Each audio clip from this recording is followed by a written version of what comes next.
Guys welcome to my new blog. તો guys સ્વાગત છે તમારા નવા બ્લોગમાં. તો ગાઈઝ અમે આજે ગયા હતા મોટેરા. તો મોટેરા જઈને સીધા અહીંયા આવ્યા છે. પહેલાં રાણીને મારા ને દાણા નાખવા નહીં સાહેબ.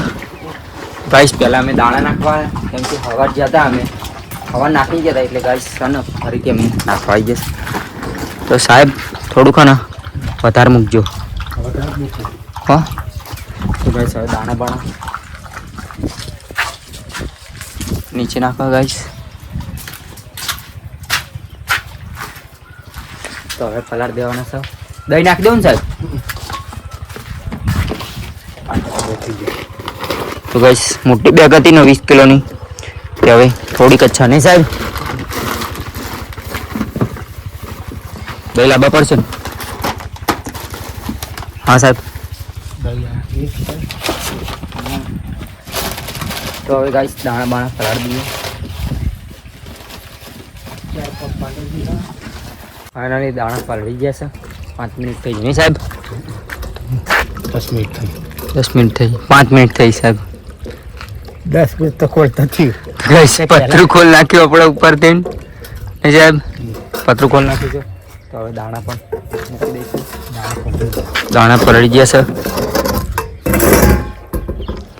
તો દાણા હવે મૂકી દઈશું બંનેને.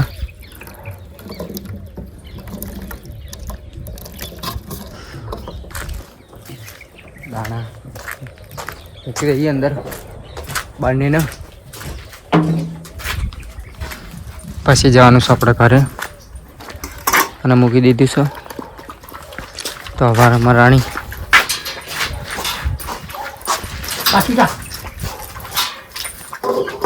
ગાઈસ હવે જવાનું છે આપણા ઘરે નહીં સાહેબ? આજ બધું નહીં જઈશું આપણે ઘરે. તો ગાઈસ ફાઇનલી આવી ગયા છે ઘરે નહીં સાહેબ? તો સાહેબે બનાવી દીધો મસાલો. તો હરગાઈ દીધું છે બમ બમ ચૂલો. ના બાજુમાં સીધલો ને એક્ટિવા ચાલો નહીં સીધલા આવડે એક્ટિવા? હા. તો ગાઈસ એક્ટિવા શીખાડી એટલે ખાલી નીમો શીખતો નહીં ને નહીં આવડતું કશું નહીં આવડતું તને. लेकिन 1 सेकंड दूध पीता बच्चा है ये कશું નહીં આવડતું તને. તો ગાઈસ ચા બાપી લઈશું. તો ગાઈસ ફાઇનલી ચા બની ગઈ છે. હા ઓલે ચા તમારા મમ્મા છે ને ચોખા દાળ નાખી આલુ તો હવે ચા બાપી લઈએ ગાઈસ. ફાઇનલી ચા બાપી લઈશું. ના આપણે હવે તો નાવા નથી.